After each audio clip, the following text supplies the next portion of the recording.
All right, let's see where we are. We're going live. Oh, it's warm.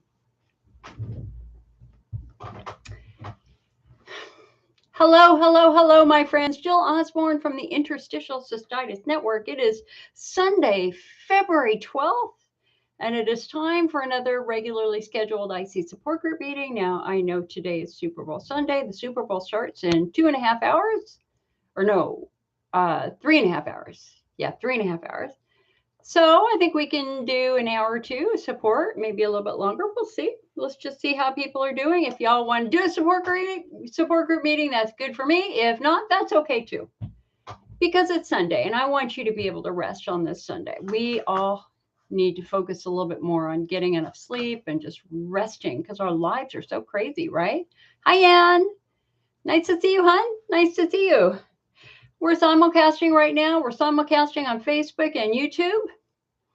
And so when I'm looking straight ahead, I'm looking at Facebook. When I'm looking over here, I am looking at YouTube. Now, I do have to qualify this a little bit because I had an adventure this week. Y'all remember when I told you that I had my teeth cleaned last November and something bad happened? The hygienist broke some teeth. Well, turns out she broke another one. So I am now missing 2 teeth up here. I had oral surgery on Thursday. So we will hope that the pain and everything goes away. That it stays contained. Cross your fingers. And my lesson learned is, please do not let anybody do ultrasonic cleaning on a root canal tooth or a crown. It will break it. It can break it, as it did mine. Hi, Boria. Hello, Amy. Nice to see you. For those of you on Facebook, could you do me a favor and please share this if you can on your groups? Normally I have a big newsletter that's going out that I was hoping would go out yesterday, but I have to wait for somebody to confirm some data before I can send it out. Probably go out tonight. So anyway, okay. So hello, Gay. Nice to see you too. Now, when I do these meetings, I do kind of a 30-minute little intro, and then we'll take your questions. And we tend to go as long as you want or as short as you want. I got, whatever works for you works for me. At least once a year, however, we do have to talk about something that some people tend to be a little bit uncomfortable talking about, and that is Valentine's Day and sex. Because when you have pelvic pain, doesn't matter if you're a man or a woman, there are moments when you just literally can't go there. Hello, Pamela. Nice to see you, hon. Hello, Rhonda. Nice to see you. Hi, Deborah. Nice to see you too.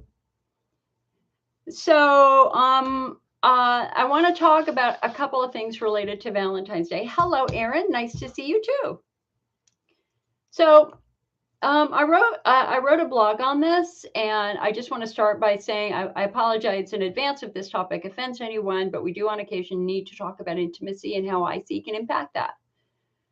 For those of you who know me, you know that I'm very direct about the issues we struggle with. I believe that IC can strengthen rather than weaken our relationships if we face issues head on.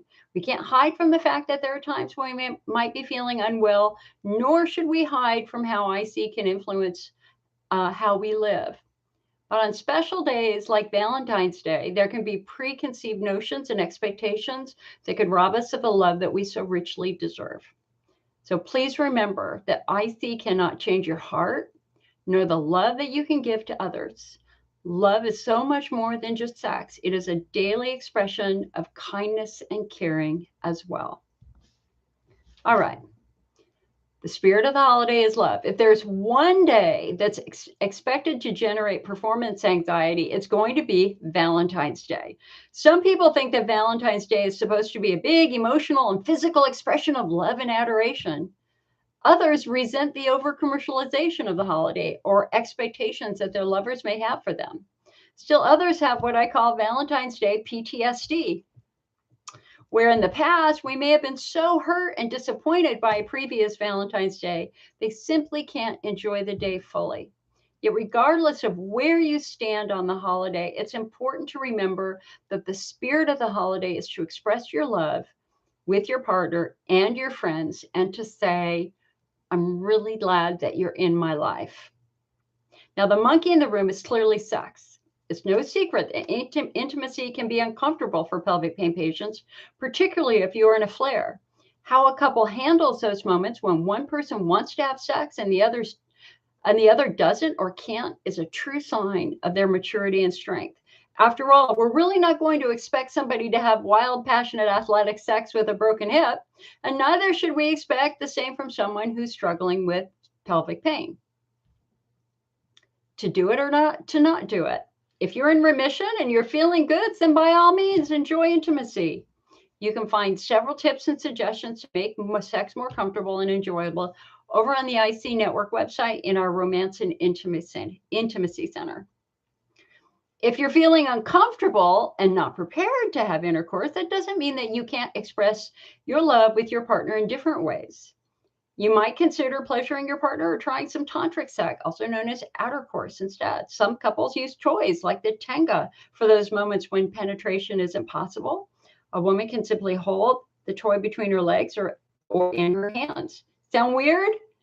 It really isn't. IC couples love this sex toy because it's playful, fun, and very satisfying. Now, I will tell you something funny. So over in the IC Network, in our shop, we for many years we actually sold these. They just became a little bit harder to sell. You can get them on Amazon now. But whenever I considered something new, and honestly, one day we were just sitting at the kitchen table going, "There's got to be something that a couple can use if a woman cannot have penetration. There's got to be something," and it turns out there is. And the fleshlight is one.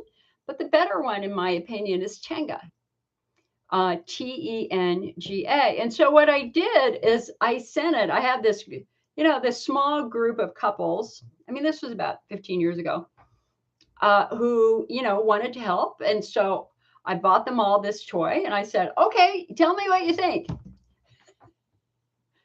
They loved it.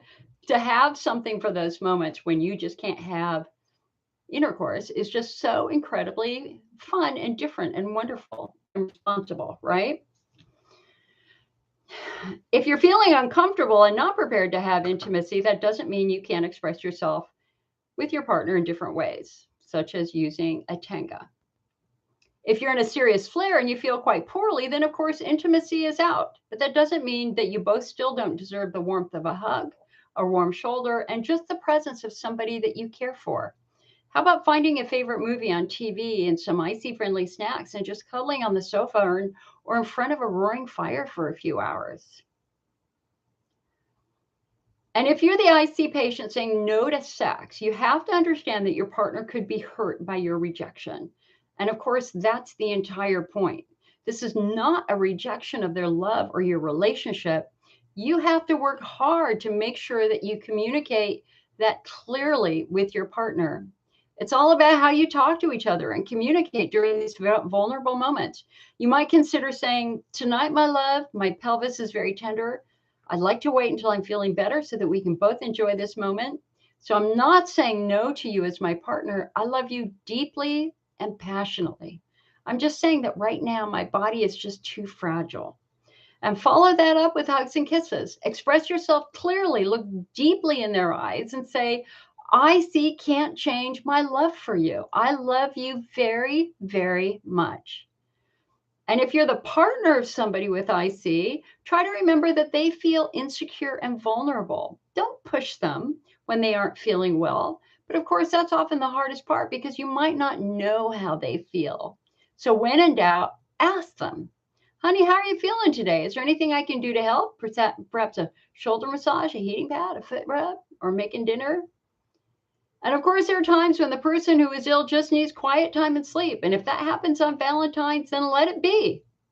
Like Christmas, Valentine's is still just one day in our lives, and there will be many others where you can express your love. Okay.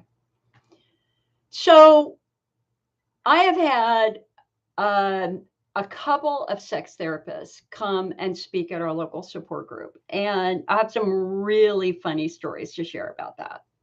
So the first one was so Evelyn and Jennifer, who helped run my support group years ago, they had heard of this doctor at UC San Francisco who specialized in helping couples who were having problems with intimacy. And they invited him to come and speak to our support group meeting. And we're like, yeah, that sounds great. Let's bring it. Bring it, bring it, bring it. Okay, so we all get there. Well, in walked Santa Claus. I'm telling you right now, this sex therapist looked exactly like Santa. White hair, long beard, big belly. And we're looking at each other going, this is the guy who's going to talk to us about sex? Okay. it was hysterical. And he was fabulous. He's absolutely fabulous. And so the first thing he said to us is never, ever, ever, ever ask a doctor for sex advice. He said, because I can promise you, if there's anybody who's completely dysfunctional, it's your doctor. We are just rolling laughing, right? Okay. So then he said, so he did his little chat, and it was really great. You know, it's just wonderful to get this new insight. So then towards the end of his presentation, he goes, you know, I want to tell you about a couple that I've worked with for several years. We're like, okay. He goes, you know, I don't understand why they come and see me. They have the most satisfied sexual life. They are so in love with each other. They are so satisfied with each other. They enjoy great intimacy. And I've told them they don't have to come and see me. They're fine. I envy them. And we're like, okay. And he goes, but there's something you needed to know about that couple. And we're like, okay. He goes, well, he was in the war. Like, okay. He goes, he was hurt in the war. We're like, okay. And he goes, he lost his penis. We're like, oh. And the question he posed to us is, how can a man without a penis have a sex life that other men envy? And he said, it's about intercourse. They are fully intimate, comfortable, satisfied, joyful, because they adapted to their situation and they use intercourse instead. And intercourse is where you use touching, stroking, loving, hugging, but no penetration to get your partner to that point right before orgasm. And normally that's only going to last, you know, if you're lucky, a minute or two. You know, that last point where you're like, it's almost there. Now, the point of intercourse is to get your partner to that point and then keep them there for an hour. And he said, listen, they feel so good, they can care less if they have normal sex, right? So anyway, here in my local support group, I had elderly couples, I had young couples, I had middle-aged couples, I had straight couples, I had gay couples, you name it, I had them in my group. And so they all walk out with their heads together and they're kind of giggling, right? They're like, oh, okay, this was interesting. Yeah.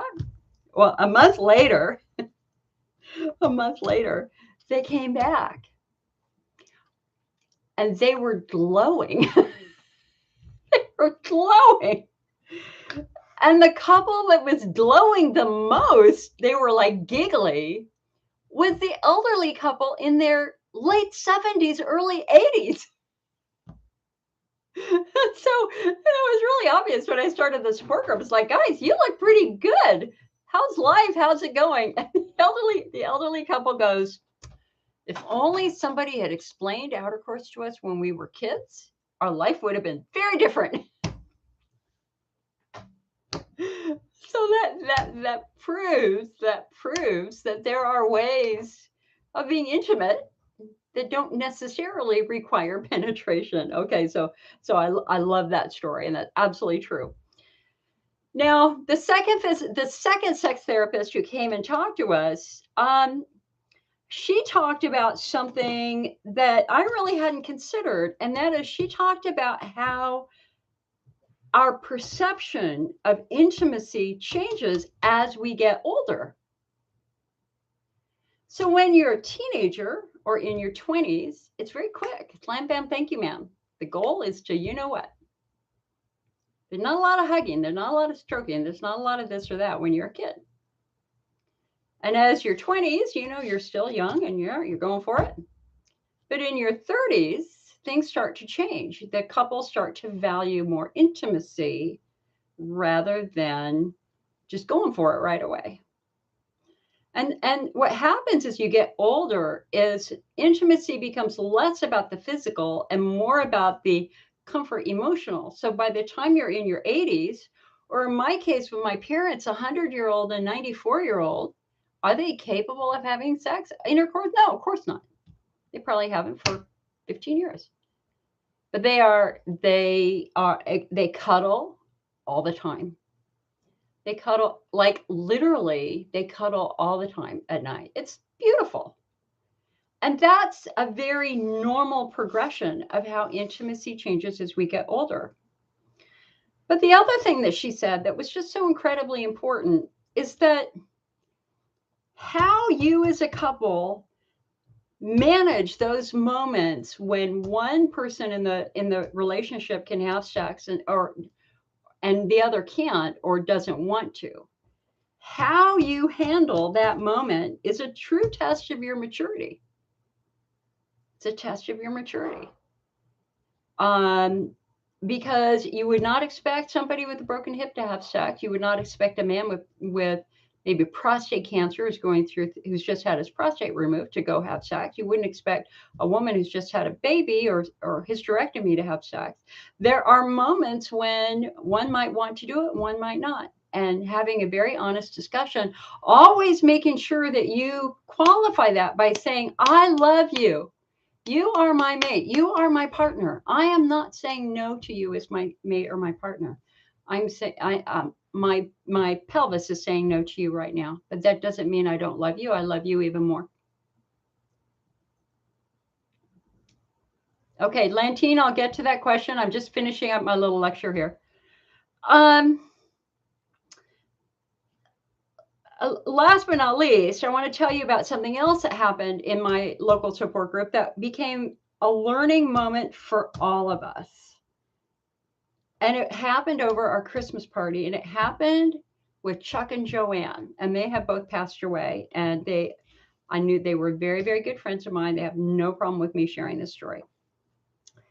So we had our Christmas party, and they walked in spitting mad at each other. Holy, wow, a tornado has just come into the hotel room. We were at Petaluma Valley Hospital. Okay. And it was obvious that something was very severely wrong with them, right? And, we did our little intro, got to them. Joanne just kind of loses it. Chuck's sitting in the back with his head down. It's just a disaster. And so moments like that, when it's very, very emotional and somebody's crying, you always have to stop the meeting. It's like, okay, hold on one sec. This person gets our full attention. We got to try to help this person, right? So it's like, okay, Joanne, deep breaths. Let's take a couple of deep breaths here in, out, right? I had to calm her down. And I went, okay, tell us what's going on. She said, he won't even hug me. He won't even hug me. I'm sick of it. I need a hug. I need love. And Chuck, who's a sweet, kind man, was just poleaxed. And he cried out, whenever I try to hug you, you yell at me. I don't want to hurt you. Therefore, I don't want to touch you. Because whenever I try, you yell at me. Right? And it was just kind of this heartbreaking moment of a couple who really loved each other, who just didn't know how to navigate that moment. And I said to Joanne, I said, so Joanne, listen, hon, your IC is really severe. Totally get it. Do you ever ask him for a hug? And she said, of course not. He should know when I need a hug.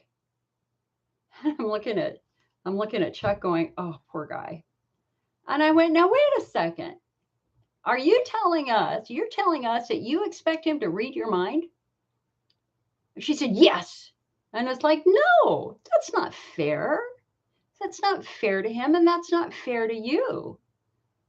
If you need a hug, it's important that you ask him for a hug. Walk up to him, grab his hand, grab his cheeks, look in his eyes, say, I love you, honey. Can I please have a hug? And I think that that's a mistake that we've all made at one point in time. We've all expected our partner to know what's going on in our head, know what's going on in our body. And that's just not real. So it's very important that you have really clear communication. If you need, and by the way, at the end of that meeting, I had them hugging and laughing, and it was probably my best moment ever as a support group leader at that moment. I mean, we handled that really, really well. The group came around them and all that sort of stuff, and we knocked it out of the park. It was a great, great moment for me as a support group leader. And they thanked me for that too, which was great. Okay. I think it's important to have a safe word. You got to have a way of letting your partner know. Number one, if you need a hug, hopefully you can just ask for it. You just walk up. I walk up to both of my parents all the time and give them hugs. I gave my dad 2 hugs the other day, one in the morning, one in the afternoon. And then he got really angry at 1:00 in the morning. And he was like really mad at me. And it's like, it's okay. I gave him a hug the next morning, right? So walking up and giving that hug is great. If talking about sex is really difficult and it's embarrassing and all this sort of stuff, I mean, come on, guys, we're not teenagers anymore. We can talk about it. It's okay to talk about it. We should. That's a good test of your maturities. Do you know where your parts are? Do you know this? You just got to up your game here, learn a little bit more. But in the end, sometimes you just need to have a safe word like, hey, hon, you want to have pizza tonight? Because you know what pizza means. You want to enjoy some chocolate tonight? Something like that. Or having a pillow that you can put in the middle of your bed on the days when you're actually a little bit receptive, right? You know what I mean? So anyway, Valentine's Day is truly just another day. Valentine's Day is supposed to celebrate our love for each other, but that's not just physical love, that's emotional love. And it's really about celebrating our friends and family. Like for my best friend, I got here, hold on a sec.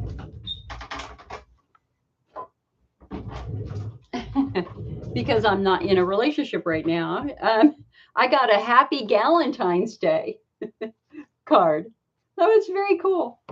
So I double dog dare you. Number one, commit a random act of kindness on Valentine's Day for somebody that you care for. Make them some cookies or do something for them that you know that they would enjoy. Just do it. Just do it, because every day is precious. And if we've learned anything in the last couple of years, it is that every single day is a precious day. And we should find those moments when we can do that. Now, so that's my little thing. Does anybody have any questions on sex? Please let me know. I have no shame. I wish I had a Tenga here to demonstrate for you. I don't, but I will get one because I think you'll find it very, very, very, very interesting. All right, let's go to your questions. Betsa says, what's the issue when people have stubborn glutes and piriformis muscles? Thank you. Oh, I didn't tell you my Valentine's story. The man that I thought I was going to marry broke up with me on Valentine's Day. So I understand Valentine's PTSD. Okay. So what's the issue when people have stubborn glutes and piriformis muscles? Usually it's something like an unstable SI joint or a bad hip, something there that is keeping these muscles in tension. I know for me, that's something that I have constantly. In fact, my SI joint's been hurting again for the last couple of days. Last night, when I went to bed last night, my piriformis muscle was vibrating. It's doing its so annoying. And a lot of it has to do with our, just not being as fit. And I haven't been doing my squats and my things like I need to keep my muscles healthy. The healthier my muscles are, the better I do all the way around. And if you have sciatica, then that's de facto proof that you have tight muscles that are so tight they're squeezing the sciatic nerve, or in some cases they squeeze the pudendal nerve. Hello, Caroline from Dagenham. Hope you're, aside from my bone graft and missing yet another tooth, I'm going to get my implants in June, hopefully. And hopefully by August, I'll have teeth and I won't be as embarrassed to smile. Oh, the things that happen, right?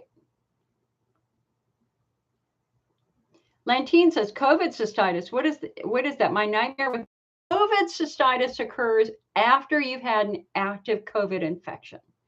It's not associated with the vaccine at all. We don't have any data that shows the vaccine is related to any urinary symptoms at all. However, active COVID infection is associated with what we call de novo cystitis.